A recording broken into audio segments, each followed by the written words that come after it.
할렐루야.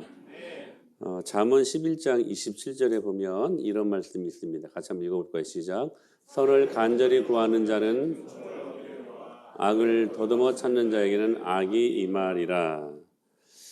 지금까지 우리의 눈은 대부분 나쁜 것을 보도록 그렇게 훈련되어 왔습니다. 잠자리에서 일어나 아침을 먹으면서 우리는 인터넷을 핸드폰으로 서칭하면서도 거기서 그날의 일용할 나쁜 소식을 대합니다. 나쁜 소식을 대하면서 우리가 하루를 시작하는 것이지요. 하루 일과를 마치고서도 우리는 저녁 뉴스를 통해서 그날의 나쁜 소식을 정리해서 다시 보게 됩니다. 그리고 나서 뒤척이면서 잠을 청하게 되고 또한 어떨 때는 악몽을 꾸기도 하고 또다시 나쁜 태도를 가지고 일어나서 또다시 직장에서 또 나쁜 하루를 보내는 우리들의 일상을 발견할 수 있을 것입니다.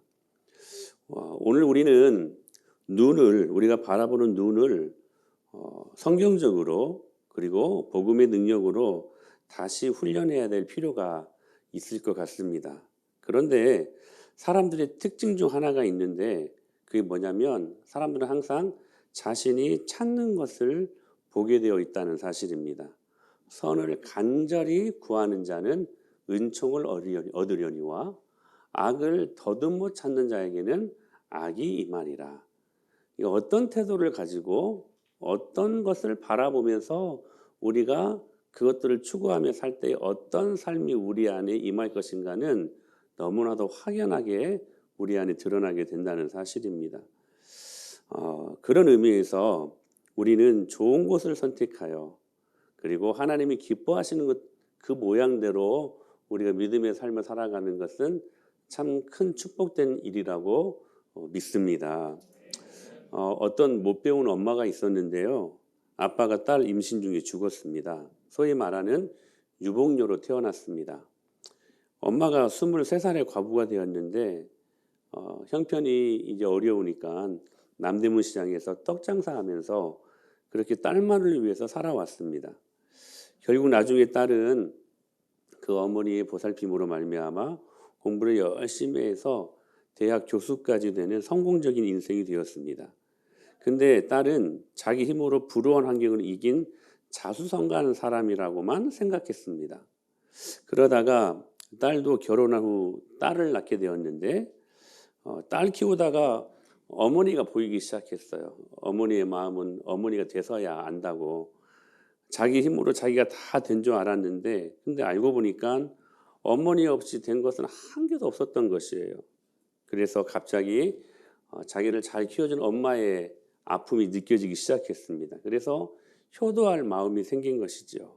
그래서 엄마 좋아하는 것이 뭐예요? 뭐든지 선물해 드릴게요. 이제서야 제정신이 들어서 철이 들어서 그 어머니에게 그렇게 물어봤다고 합니다. 근데 엄마의 대답은 그렇게 말할 때마다 항상 같았대요. 없다. 없어. 너만 잘 사는 것이 이 엄마의 선물이야. 그런 말을 들을 때마다 이 딸의 마음은 굉장히 무겁기만 한 것입니다. 그러다 어느 날 똑같은 질문에 엄마의 답이 달랐습니다. 이번에는. 교회 멀리 이사 오니까 교회 가기가 힘들었던 것이에요. 그래서 그러면 선물 하나 줄래? 주일에 교회까지 태워주면 안 되겠니? 이렇게 엄마가 말을 했다고 합니다. 그 전까지 교회 이야기만 나오면 화를 내던 딸이 이제 마음이 변한 거예요. 그래서 태워드리는 것 정도야 얼마든지 할 수 있지라는 생각이 동의를 합니다. 드디어 엄마는 딸과 함께 교회에 갑니다. 근데 엄마는 이제 예배에 들어가고 딸은 그냥 태워다 주기만 하니까 예배에 안 드리고 친교실에서 그냥 앉아 있었습니다. 앉아 있다 보니까 335 모인 교인들이 하는 말들을 듣게 되었는데 좋은 말이 아니었어요.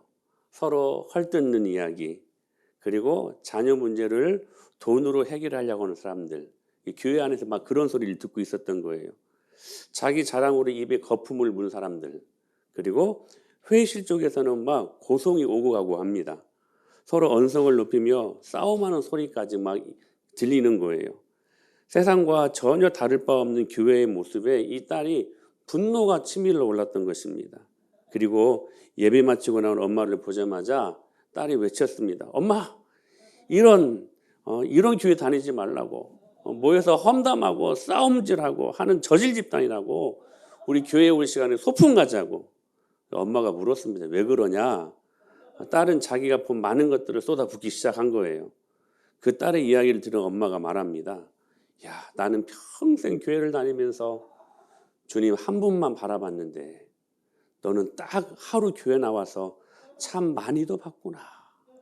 많이도 봤구나. 사랑하는 여러분, 사람들은요, 보고 싶은 것만 봅니다. 신기해요. 부정적인 사람들의 눈에는 항상 부정적인 것만 보입니다. 그러나 긍정적인 믿음의 사람들의 눈에는 여러분 항상 주님만 보입니다.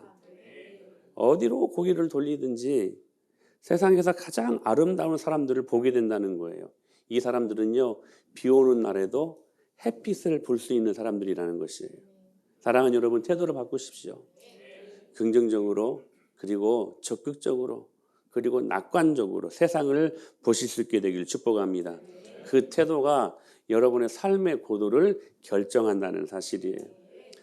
오늘 우리는 계속해서 오병이어를 대하시는 예수님의 태도에 대해서 살펴보고 있는데, 그 하나는 오병이어를 받아든 예수님은 감사했다라고 말씀을 들었고, 그리고 또 하나는 지난주에 우리가 예수님의 겸손에 대해서 살펴보았습니다. 여러분, 겸손이 뭡니까? 센터의 자리에서 내려오는 것이라고 말씀을 우리가 들었었지요. 예수님은 하나님의 본체시지만 동등됨을 포기하시고 자기를 비우시기 위해 첫 번째로 겸손의 방법을 선택하셨는데, 그것이 무엇이었습니까? 종의 형체를 가지시는 것이었습니다. 그러니까 왕이 종이 되셨다는 것이죠. 온 우주의 중심의 자리에 계셔야 될 그분이 변두리, 즉 종의 모습으로 내려오셨다는 것입니다. 우리가 그분을 아버지라고 모시니까 우리도 그분의 자녀된 입장에서 우리 역시 모든 삶의 중심이 내 자신이 아니라 오직 하나님 한 분, 할렐루야. 그리고 하나님이 명령하신 이 세상을 향한 우리들의 섬김이 되어야 된다는 거, 그렇게 말씀을 드렸었지요. 그리고 또 하나, 예수님의 자기를 비우신 이 부분들에 대한 구체적인 방법이 지난주에는 종의 형체를 가지신 거였다면 이번 주에는 겸손하시기까지, 즉 죽기까지 복종하셨음을 오늘 본문에서는 말씀하고 계십니다. 다시 한번 우리 말씀을 읽어볼까요? 시작. 너희 안에 이 마음을 품으라. 곧 그리스도 예수의 마음이니 그는 근본 하나님의 본체시나 하나님과 동등됨을 취할 것으로 여기지 아니하시고 오히려 자기를 비워 종의 형체를 가져 사람들과 같이 되었고 사람의 모양으로 나타나셨음에 죽기까지 복종하셨으니 곧 십자가에 죽으심이라. 자, 지난주에는 종의 형체를 가지셨다. 이번 주에는 그 나머지를 다 요약하면 무슨 말씀이냐면 죽기까지 복종하셨다라고 말씀하시는 거예요. 여러분, 하나님께서 우리를 창조하신 목적이 오직 하나였는데 뭐냐면 그것은 우리가 하나님의 완전하심을 깨닫고 그리고 하나님의 은혜를 통하여서 하나님의 속성, 그분의 친절하심, 그분의 온유, 그분의 긍휼하심, 그분의 끝없는 능력, 그분의 그 수많은 영광, 그 모든 것들을 다 우리가 깨닫고 그것들을 세상에 선포하게 하시려고 저와 여러분들을 창조하셨습니다. 그래서 우리는 우리의 존재의 의미를 돌이켜 봐야 되고 또한 전적으로 하나님께 의존해야만 하는 존재들임을 우리 모두가 다 알고 있어야 된다는 사실입니다. 즉 인간에게 있어서의 참된 행복은 과거에도 그렇고 또 현재와 영원한 미래에도 똑같습니다. 뭐냐면 여전히 겸손히 비워진 마음에서만 우리가 이 행복을 진정한 의미에서의 행복을 경험할 수 있게 된다는 것입니다. 만일 우리가 겸손을 잃어버리게 된다면 이것은 모든 죄악의 근원이 됩니다. 스스로 자기를 높이는 교만은 곧 지옥으로 인도하는 문이고 그의 삶의 마지막은 저주입니다. 곧 여러분들에게 교만이 죽지 아니하면 하늘의 것이 결코 여러분들에게 속할 수 없다는 사실입니다. 이 교만은 결코 도덕적인 결함이 아니고요. 반대로 겸손은 결코 하나의 인격적인 덕이 아니라는 거예요. 우리는 이 겸손과 이 교만을 하나의 어떤 도덕적, 윤리적인 덕목의 차원에서 이것들을 우리가 생각하고 말을 하는데 그 정도가 아니라는 거예요.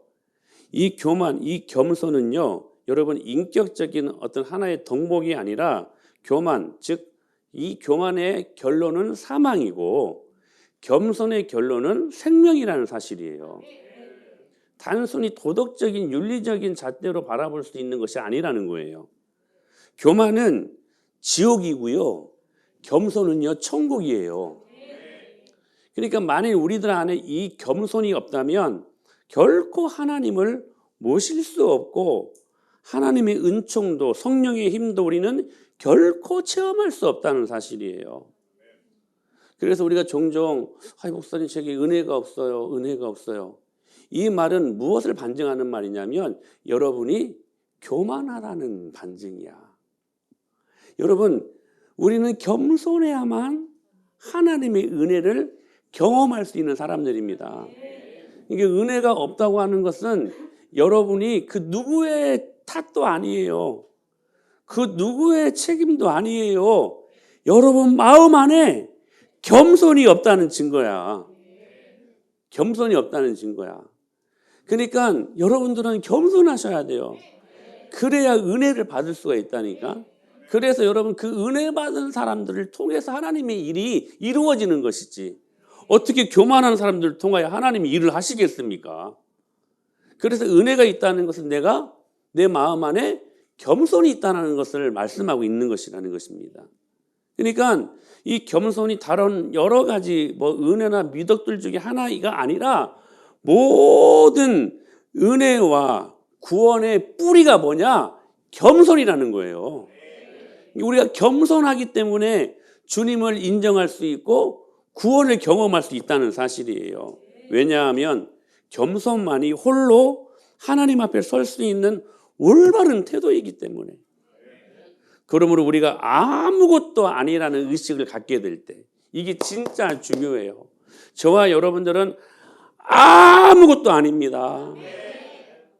이거 진짜 여러분들이 알고 계셔야 돼요. 여러분들이 설령 교회를 위하여 어떤 헌신을 하고 때로는 어떤 헌금을 거액의 헌금을 하고 어떤 큰 헌신을 했어도요. 우리는 아무것도 아닙니다. 아무것도 아니에요.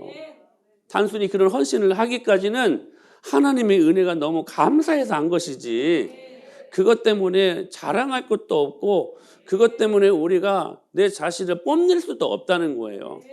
우리는 아무것도 아닙니다. 그래서 저와 여러분들은 무익한 종이라고 성경은 말씀하고 있지 않습니까?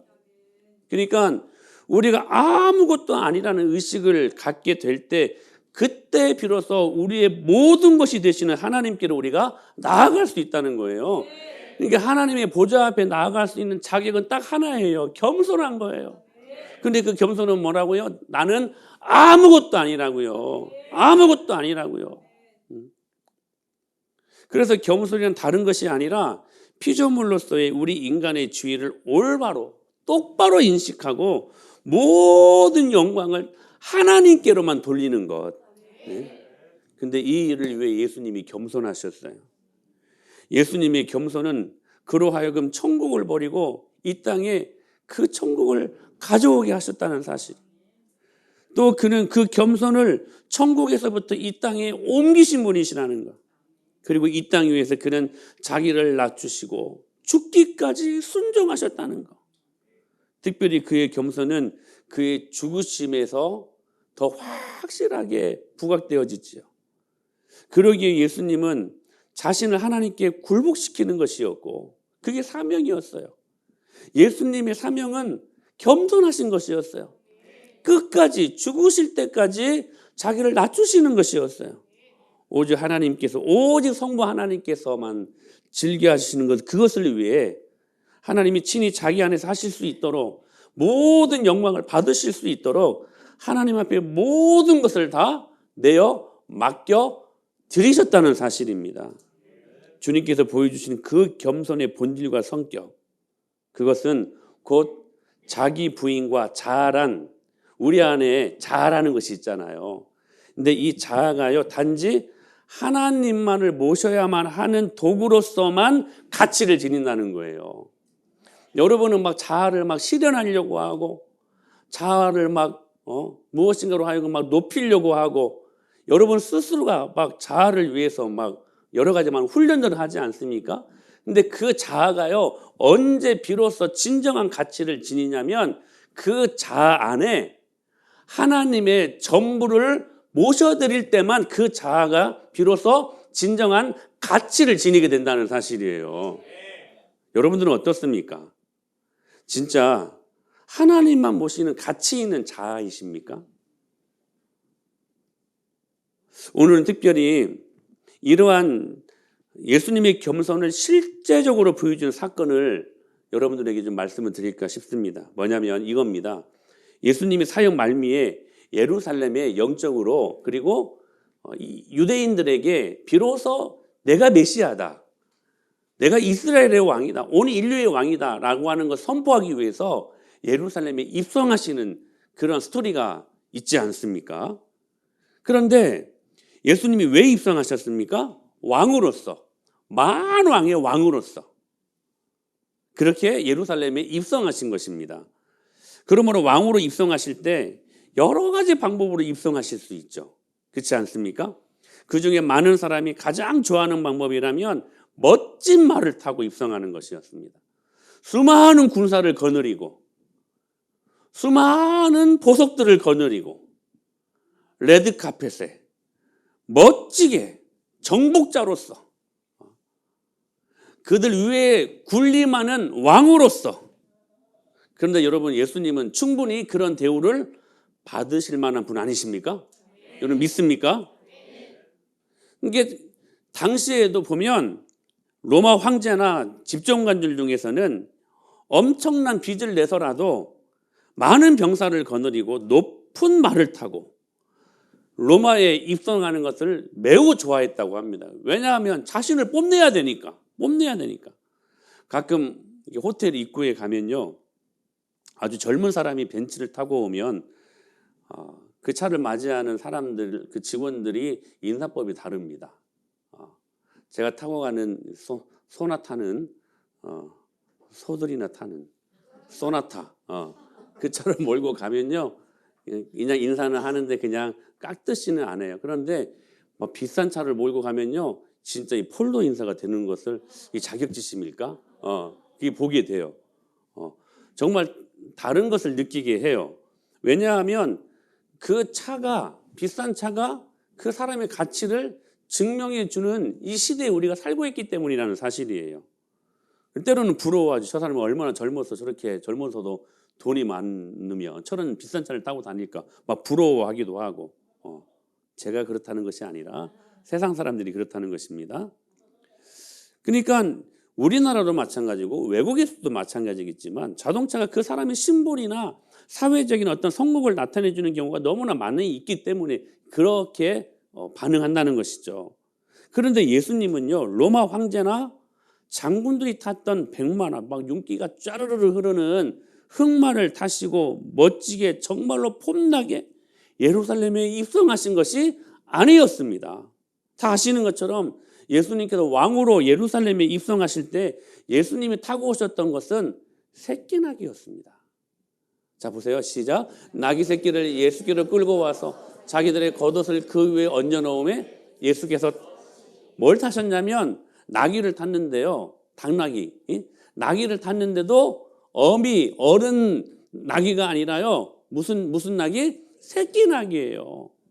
봐봐요, 여러분. 다리도 짧잖아요. 아까 백마, 흑마를 보십시오.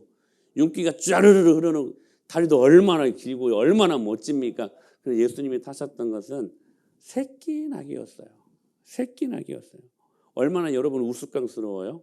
만왕의 왕으로 오신 예수님이 사람들 사고에는 진짜 멋지게 짠 나타날 수 있어야 되는 그 예수님이신데, 짠 나타나셨는데, 그렇게 나타나기 전 하셨는데 너무나 우스꽝스러운 모습으로 나타나신 거예요.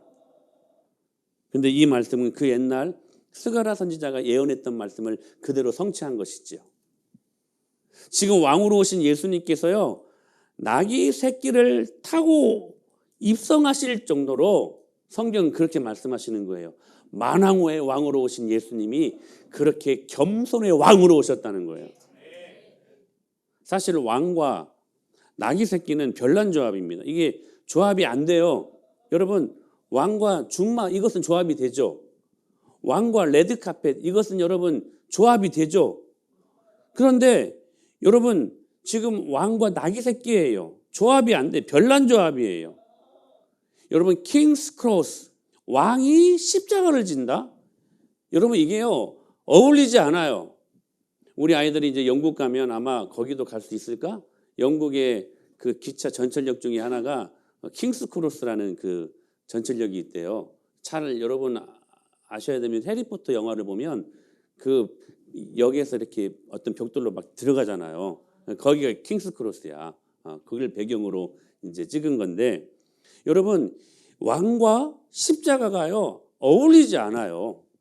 왕과 나귀 새끼가 어울리지 않다는 말이에요. 사실 이렇게 예수님이 만왕의 왕으로 오시면서 이러한 방법으로 오셨다는 것은 사실 여러분 예수님 편에서는 대단한 자기 부인입니다.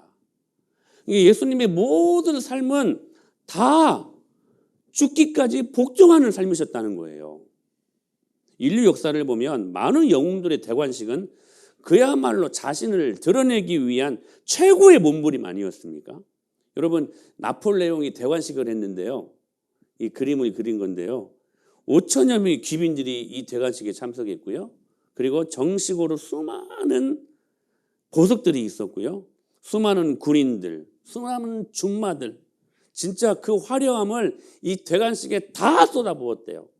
이 나폴레옹이 얼마나 교만한 사람이냐면 워낙 그 교황이 대관식을 할 때 그 왕에게 이 관을 씌워주는데 나 그럴 필요 없다. 나는 누구에게도 쓰임받을 수 없다. 나는 내가 왕이다 하고 그 관을 본인이 썼답니다. 그 그림 지금 보이시나요? 본인이 그 관을 썼다는 거예요. 그 정도로. 왜냐하면 자신을 과시함으로써 수많은 군중들을 자신의 휘하에 두게 하기 위해서 이 대관식에는 최고로 좋은 옷, 최고로 맛있는 음식, 최고의 보석, 최고의 사람들, 최고의 음악으로 그 화려함을 쏟아붓는 시간이었다는 것입니다. 세상의 대관식이 이렇습니다. 그러니까요, 사람이요, 까딱 잘못하면 이 대관식 때문에 교만할 수 있는 최고의 무대가 된 거예요. 근데요, 사탄이 이 무대를 만들어 주려고 합니다. 그런 의미에서 여러분, 사탄의 입장에서 보면 예수님의 태생 자체가 말구유이면 안 됩니다. 여러분 사탄의 입장에서 보면 예수님의 탄생하심이요 저 예루살렘이어야 되지 저기 총구석 베들레헴이 되면 안 된다는 거예요. 예수님이요 저기 강남 파라군 같은 아이비리그 같은 그런 학군에서 공부를 하고 자랐어야 되는데 예수님이 자란 곳은 나사렛이에요. 나사렛. 사탄의 입장에서 보면 나사렛에서 자라면 안 되는 것이었어요. 가난한 목숨이면 더더구나 안 되는 것이었어요. 제자들을 선택했는데 예루살렘의 그 훌륭한 박사들이 아니라 갈릴리 어부들을 선택합니다. 근데 사탄의 입장에서 보면 갈릴리 어부들이 웬 말이에요 이게. 그러면 안 되는 것이었어요. 예수님은 최고의 장소에서 모든 나라의 중심지에서 최고의 시설에서 최고의 대우와 최고의 대접을 받으면서 그렇게 자라야만 했습니다. 누가 보기에? 사탄이 보기에. 사탄의 입장에서는. 마찬가지로 만왕의 왕으로 입성하시는 이 시점에서도 예수님은 최고의 준말을 타셔야만 했고 수많은 궁중악사들과 수많은 보석으로 치장된 최고의 장식품들과 가장 좋은 실크로 된 레드카펫을 딛고 윤기가 쫘르르 흐르는 준말을 타고 예루살렘에 입성하셔야만 했습니다. 누가 보기에요? 사탄이 보기에. 그래서 교만해진 예수를 만드는 게 사탄의 고도의 전략이었다는 거예요. 사실 사탄은 이 비슷한 전략으로 예수님을 공격한 적이 있었죠. 언제입니까? 바로 광야에서 40일 금식 후 있었던 시험 아니었습니까? 사탄의 시험은 다른 게 아니었어요. 예수님을 최고의 존재로 높이는 것이었습니다. 돌들로 하여금 떡덩이가 되게 해라. 여러분 이게 가능한 일이 아니잖아요. 얼마나 참 멋있어요.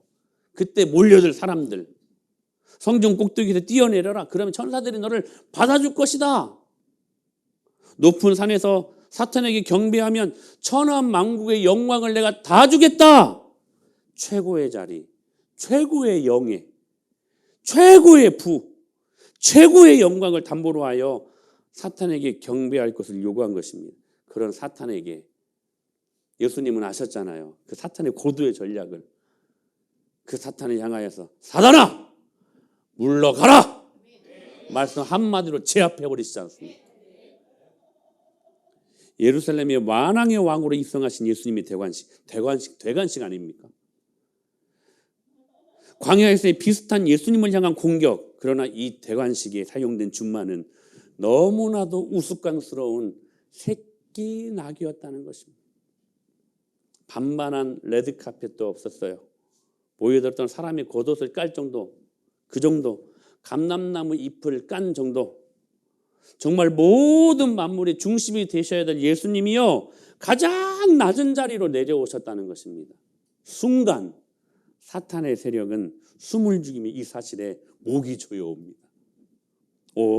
이러면 안 되는데, 내가 제공하는 최고의 것들을 덥석 잡아야 되는데, 이건 뭐지? 사탄이 순간 두려워 떨기 시작합니다. 잠언 16장 18절에 이렇게 말씀하셨지요. 시작. 교만은 패망의 선봉이요 거만한 마음은 넘어짐의 앞잡이니라. 이 말씀처럼 예수가 거만해야 이 영적인 전쟁에서 자신들이 승리할 수 있기 때문에, 예수가 높아져야, 거만해져야 이 영적인 전쟁에서 본인들이 승리할 수 있었기 때문에.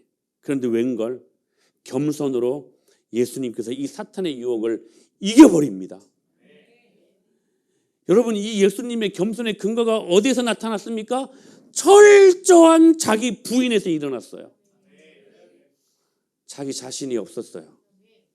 자아가 없었어요. 할렐루야. 이 영적인 정말로 최고의 전략가인 사탄이 제공하는 이 시험에 승리할 수 있었던 예수님의 신의 한 수는 바로 자기 부인 겸손이었다는 사실이에요. 사랑하는 여러분, 겸손하십시오. 힘을 만날 때 겸손하십시오. 하나님 때로 우리에게 힘을 주실 때가 있습니다. 때로 하나님 우리에게 축복을 주실 때가 있습니다. 때로 우리에게 능력을 주실 때가 있고요. 뜻하지 않는 놀라운 축복을 주실 때가 있어요. 그게 다 힘 아닙니까? 힘?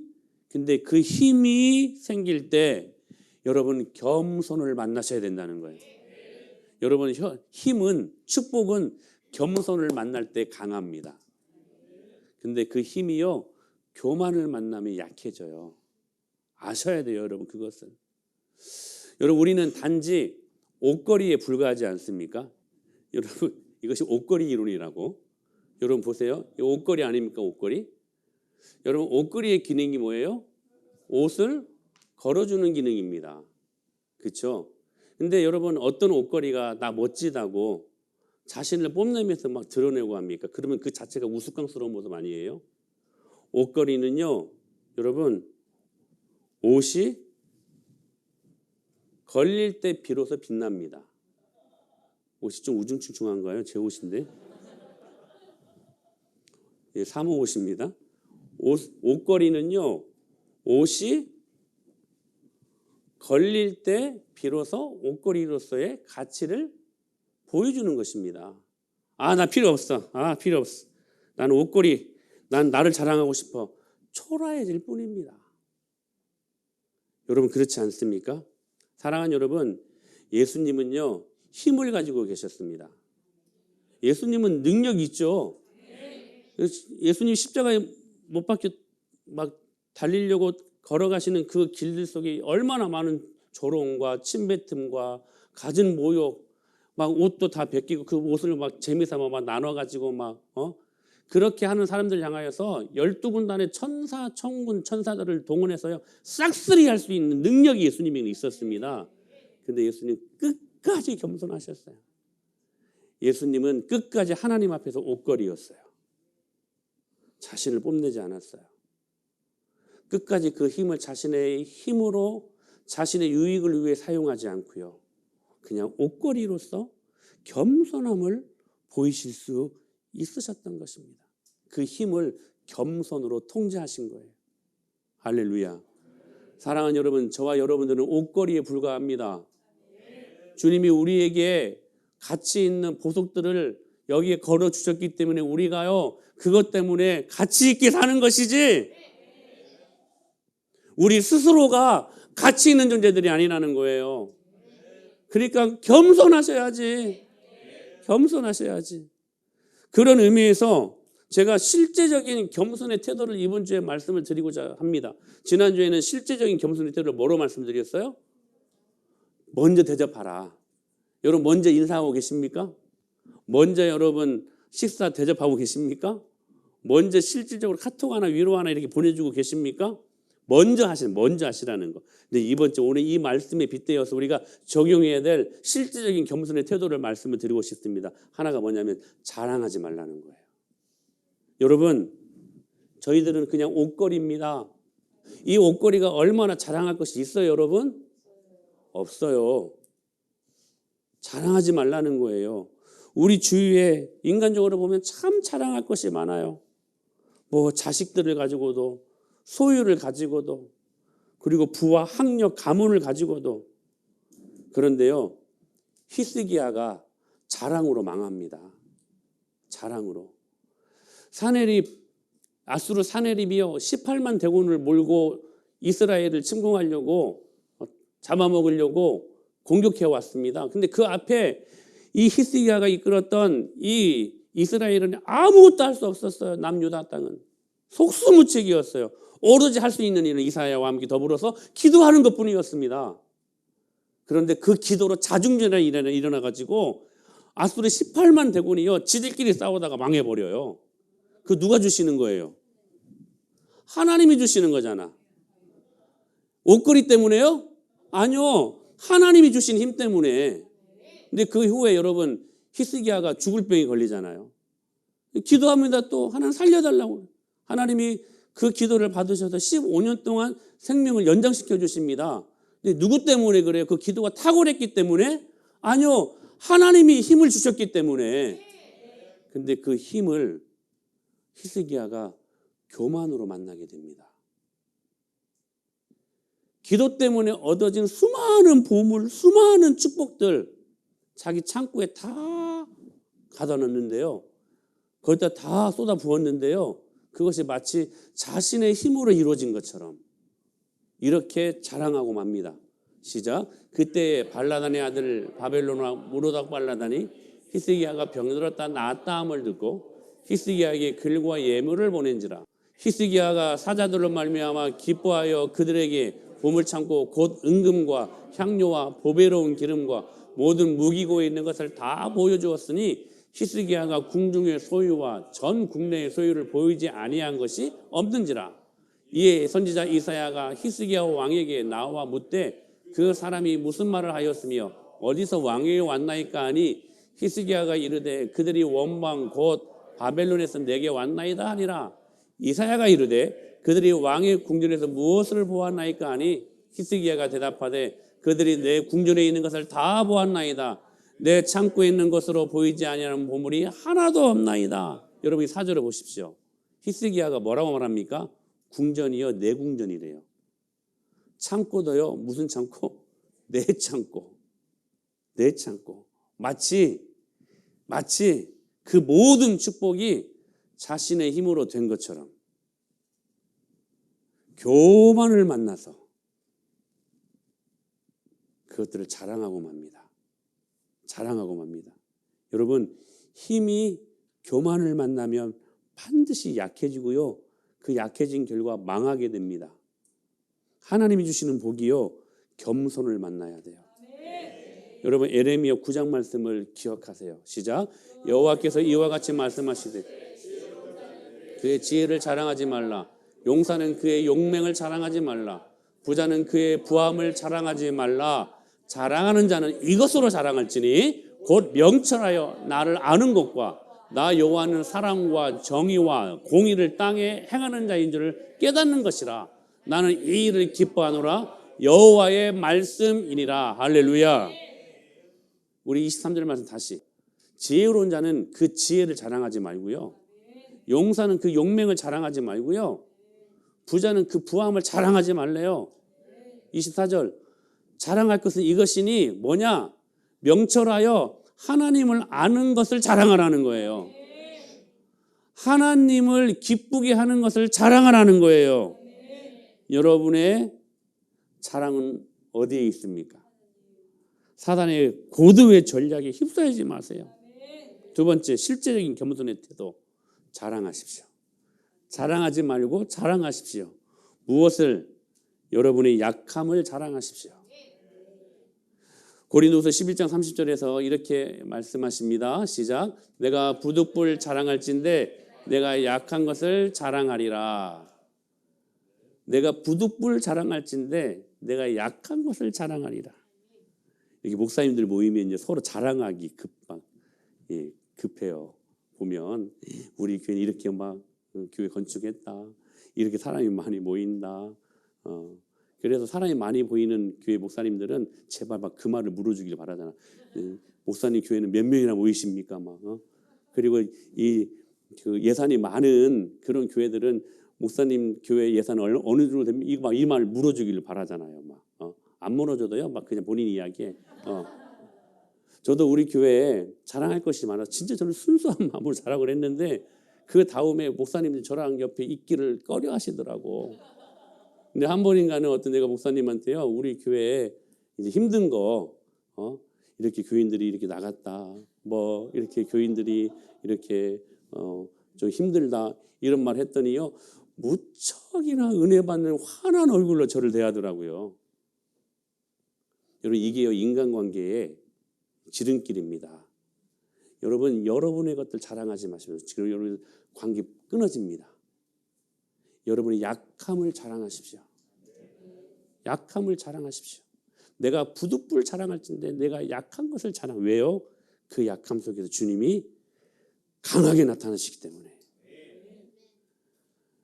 사실 여러분, 야곱이 삼촌 라반의 집에서 많은 재산을 불려가지고 아버지 집으로 다시 돌아갈 때 그때 배드뉴스를 듣지 않습니까? 뭐냐면 에서가 자기를 죽이겠다고 자객단들을 잘 훈련된 그 암살단들을 데리고 지금 쫓아온다는 소식을 들었어요. 얼마나 두려워요? 얼마나 여러분 무서워요? 재산 다 털리게 생겼잖아. 어떻게 해요? 어떻게 해요? 그래서 분이엘에서 그 소식을 듣고요, 하룻밤을 자는데 이 야곱이요 밤새 야복강가에서 씨름하면서 하나님의 사자와 함께 막 뒹굴기 시작합니다. 씨름했다라고 이야기거든요. 우리 한국 씨름처럼 삿바 딱 잡고 얌전하게 하는, 기술 걸어서 하는 그런 씨름이 아니에요. 이것은 그냥 격투기나 마찬가지예요. 밤새 그 격투기를 하나님의 사자와 했다는 거예요. 밤새 그 씨름을 했다면 땀이 났을까 안 났을까? 그 땀이 모래바람에 이겼을 때 여러분, 모래가 막 얼굴에 묻고 얼룩이 지고 막 눈물, 콧물, 범벅이 돼가지고 거기에 하나님의 사자가 어디까지 손을 댑니까? 환두뼈, 그러니까 지금으로 보면 고관절까지 딱 쳐버렸어요. 멀쩡했던 사람이 하룻밤 사이에 몰골은 완전히 엉망이 돼버리고 다리까지. 근데 그 모습을 다음날 에서가 봤어요. 여러분, 하나님의 일하심 아닙니까? 그렇게 불쌍해진, 지금 에서가 죽이겠다고, 동생 야곱을 죽이겠다고 생각했던 그 야곱의 모습은 형이 생각할 때 막 비단 옷 입고 막 얼굴에는 개기름이 짜르르 흐르고 막 이런 모습이었다고요. 근데 보니까 웬걸요? 전혀 다른 모습이었어. 너무 불쌍한 거야. 그래서 그 마음에 긍휼함이 생겨가지고 그 동생 야곱을 보자마자 눈물 흘리면서 오히려 용서하는 이 에서의 모습을 볼 수 있는 것 아니겠습니까? 여러분이 약할 때 주님이 강하게 하십니다. 여러분 자랑하세요. 뭘요? 여러분의 약함을 자랑하시라는 거예요. 또 하나, 또 하나, 여러분, 여러분의 약함을 강하게 하시는 예수님을 자랑하십시오. 로마서 1장에서 이렇게 말씀하십니다. 시작. 내가 복음을 부끄러워하지 아니하노니 이 복음은 모든 믿는 자에게 구원을 주시는 하나님의 능력이 됨이라. 먼저는 유대인에게요, 그리고 헬라인에게로다. 할렐루야. 여러분, 바울은요, 자신의 약함을 드러냈지만 그러나 복음을 부끄러워하지 아니했다. 복음을 자랑했다라고 담대하게 선포하고 있습니다. 사랑하는 여러분, 예수님을 자랑하십시오. 예수님을 겸손하게 그분을 받고 자랑하십시오. 예수님을 자랑하는 것이 뭘까요? 전도입니다. 전도. 가만히 보면 예수님 전도 잘하시는 분들 겸손하셔요. 겸손하셔요. 사랑하는 여러분, 예수님 잘 증거하는 저와 여러분이 될 수 있게 되기를 축복합니다. 자랑하지 마십시오. 여러분의 자랑거리 자랑하지 마십시오. 예수님 자랑하세요. 내가 약할 때 강함되게 하시는 예수님 자랑하세요. 할렐루야.